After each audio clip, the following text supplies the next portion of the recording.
The Duke's sister stopped breathing just after midnight, and in the silence that followed, he realized the only person still holding her hand was the maid no one had bothered to introduce to him properly. Not the 3 physicians who had abandoned the sickroom hours earlier. Not the family who had retreated behind closed doors to avoid contagion.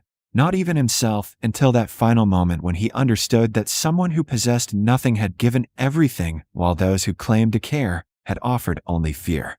Her name was Margot, and she had been at Greystone Manor for exactly 9 days when Lady Catherine fell ill.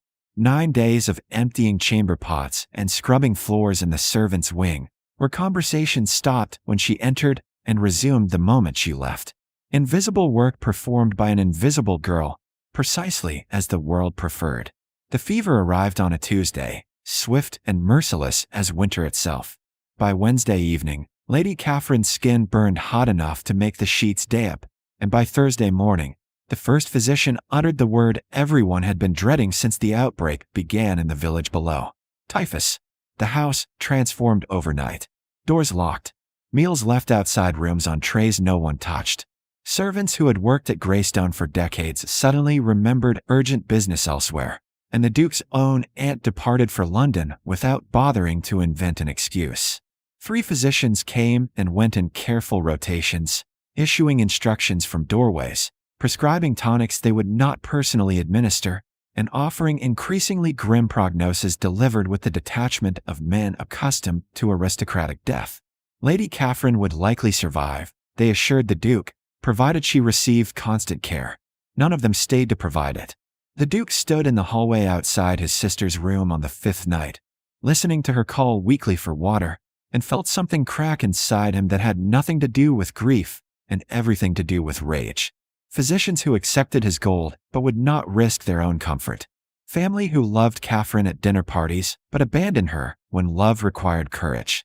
A world that measured worth by title, yet scattered like leaves the moment that title could not protect them from consequence. He pushed open the door, prepared to sit vigil himself if necessary, and stopped. Someone was already there. Margot knelt beside the bed with a cloth in one hand and a water basin in the other, carefully wiping Catherine's fevered face with movements so gentle they seemed practiced. She murmured something too soft to hear, and Catherine, delirious and trembling, quieted slightly under her touch. The Duke stood frozen in the doorway, watching this girl, barely 20, he guessed, thin from the kind of hunger that came from years rather than days, tend to his sister as though her life held equal value to anyone else's in the house. "You should not be here," he said finally. Margot turned, startled but not frightened. Her eyes were dark, shadowed by exhaustion, but steady. "Neither should you, Your Grace. The contagion, I am aware of the risk. Then you understand why I cannot leave her alone." The logic was so simple it bordered on accusation.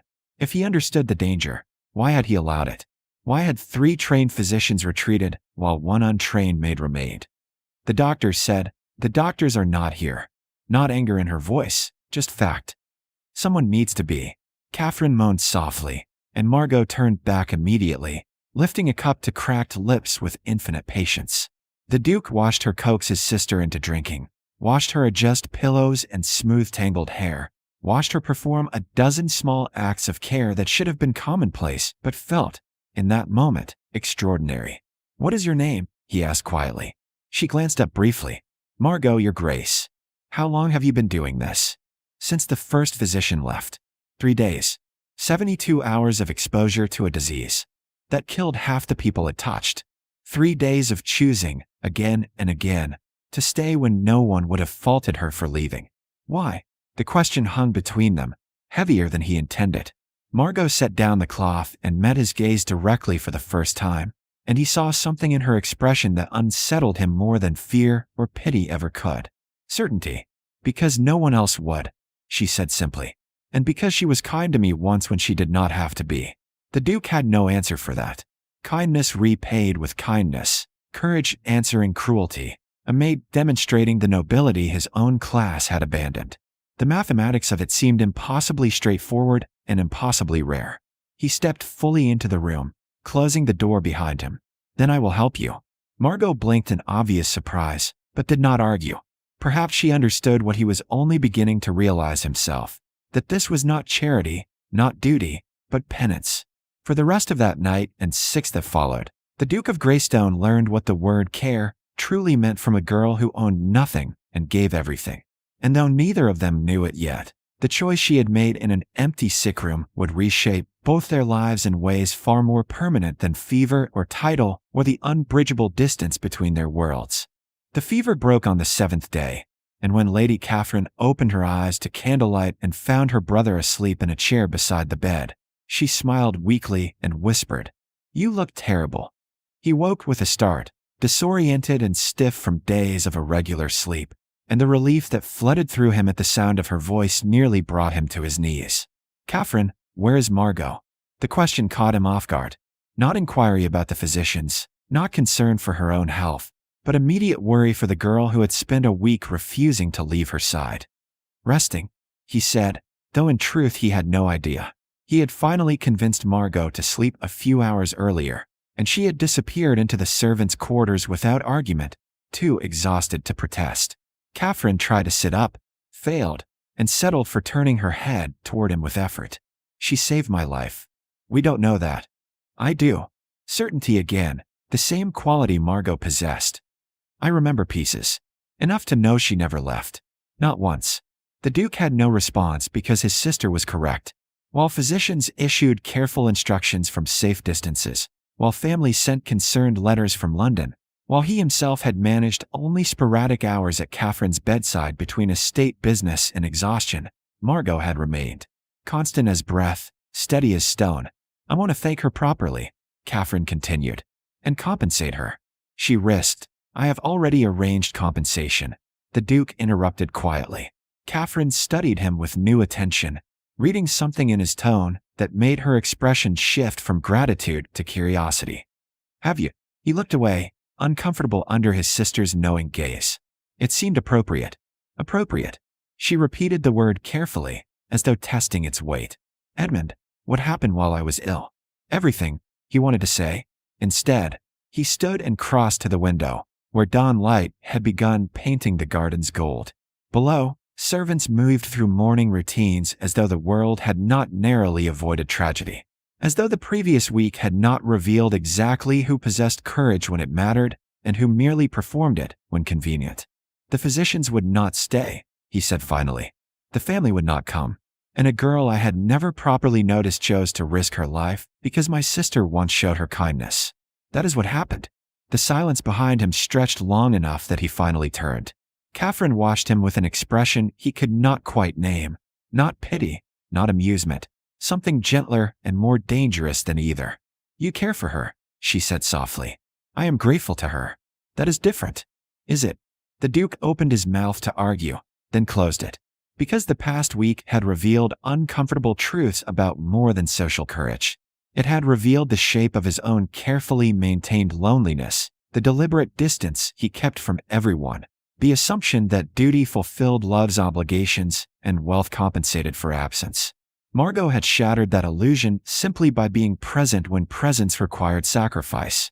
"She is impossibly beneath my station," he said instead, and the words felt hollow even as he spoke them. "Yes," Catherine agreed. "She is also the reason I am alive." Before he could respond, a soft knock interrupted them. The door opened to reveal the subject of their conversation, still pale with exhaustion but steady on her feet, carrying a tray with careful precision. "Lady Catherine," Margot said, relief flooding her voice when she saw her patient awake. "You should not be sitting up yet. And you should not be working." Catherine's tone turned firm despite her weakness. "My brother assured me you were resting." Margot set down the tray with practiced efficiency. "I rested enough. You need broth and water," and the kitchen staff seemed uncertain about Margot. The Duke's voice stopped her mid-sentence. "When did you last eat properly?" She blinked, clearly calculating whether honesty served her better than evasion. "I am fine, Your Grace." That was not the question. 2 days ago. Perhaps 3. She said it without self-pity, just fact. But Lady Catherine required. "You will sit," he interrupted, pulling a chair forward with more force than necessary. "You will eat, and you will allow someone else to attend my sister for the next 12 hours, or I will have you confined to quarters until you recover your sense." Margot stared at him in obvious shock. Catherine barely suppressed a smile. Your Grace, I cannot simply. You can. You will. He softened his tone with effort. Please. The word landed between them with unexpected weight because men in his position did not typically request cooperation from servants. They commanded and expected obedience. But this felt different, felt like acknowledging something neither of them had named yet, but both understood. Margot sat slowly, still uncertain, and Catherine immediately began insisting she share the broth despite weak protests. The Duke watched them together, his sister, alive because of courage others would never recognize, and the girl who possessed nothing yet had given everything, and felt the careful architecture of his assumptions continue its quiet collapse. When Margot finally departed an hour later, properly fed and escorted by a housemaid Catherine had summoned specifically to ensure she actually rested, the Duke remained behind. You are going to do something foolish, Catherine observed. He turned from the window, one eyebrow raised. Excuse me. I have known you my entire life, Edmund. I recognize that expression. She settled more comfortably against her pillows, looking remarkably pleased for someone who had nearly died. You are calculating how to keep her here. I am ensuring she is properly compensated for extraordinary service. Nothing more. Of course. Catherine's smile turned knowing. And when compensation proves insufficient, when gratitude becomes something else entirely, what will you do then? The Duke had no answer because the question touched something he had spent 7 days avoiding. The uncomfortable recognition that he sought out Margot's presence now, that her voice steadied something restless inside him, that watching her care for Catherine with such patient devotion had revealed exactly how empty his own life had become. She deserves better than this house, he said finally. Better than a world that would judge her for kindness while excusing cowardice in others. Yes, Catherine agreed softly. She does. So perhaps you should consider giving it to her. The Duke of Greystone shocked London society 3 months later by announcing his engagement to a woman no one had heard of, possessed no title, and apparently worked in his household. The scandal rippled through drawing rooms and ballrooms with gleeful speed because nothing entertained the aristocracy more than watching one of their own break formation. But those who whispered cruel speculation had not been present in a sick room where courage revealed itself in forms they would never recognize. They had not watched a girl choose presence over safety, had not witnessed nobility that existed entirely independent of birth or title, had not learned, as the Duke himself had learned, that worth cannot be inherited and love does not observe hierarchy. Margot stood in the gardens at Greystone Manor on a morning when spring had finally arrived, though winter still remembered how to bite. The engagement ring felt strange on her finger, too heavy, too visible, a constant reminder that her life had transformed into something she still struggled to accept as real.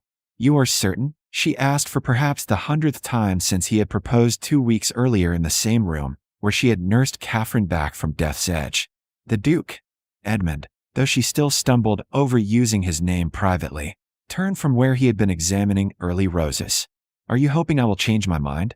I am hoping you have truly considered what this means. She gestured vaguely at the house, the grounds, the invisible weight of everything beyond. Your world will not forgive this easily. My world abandoned my sister to die alone while you saved her life. His voice carried an edge she had learned meant anger directed elsewhere, not at her. I find I care very little for its forgiveness. But your family, Catherine supports us completely. The others will adjust, or they will not. He crossed to where she stood and took her hands carefully, as though still uncertain of his right despite her acceptance. The only opinion that matters is yours. Are you certain, Margot? She met his eyes, these familiar gray eyes that had watched her from doorways during that terrible week, that had held questions neither of them dared voice, that looked at her now with something she had spent her entire life believing people like her would never receive from people like him.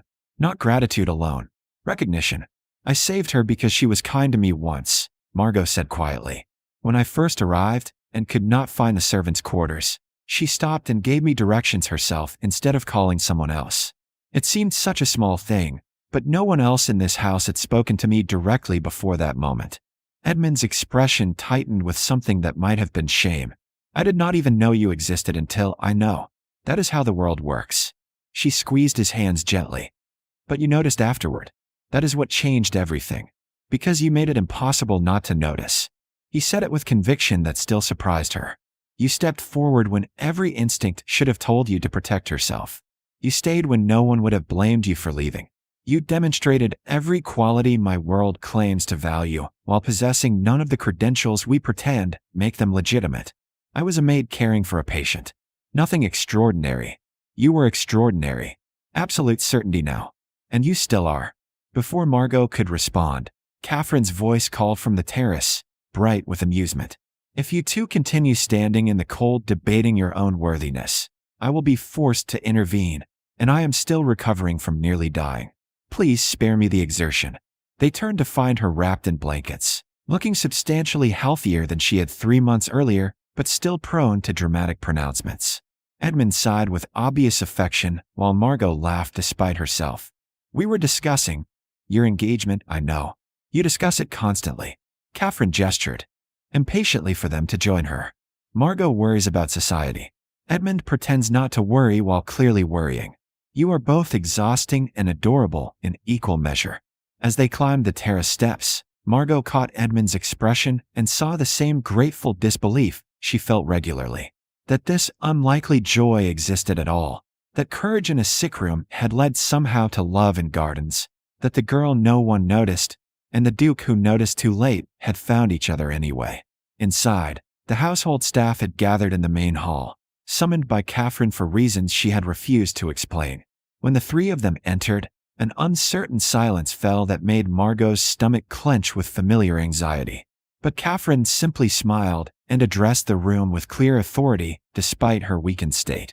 Most of you have served Greystone Manor longer than I have been alive. You understand its customs, its expectations, its traditions.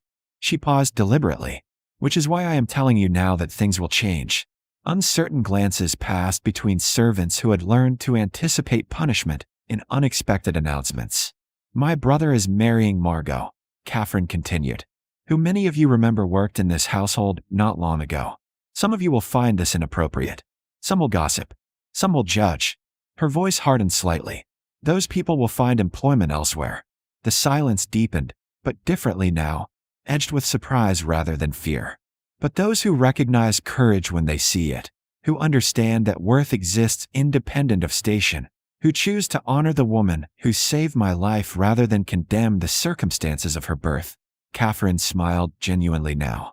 You will be welcomed as family welcomes family, because that is what Margot will become, and that is how she will be treated in this house. Completely, permanently, and without qualification.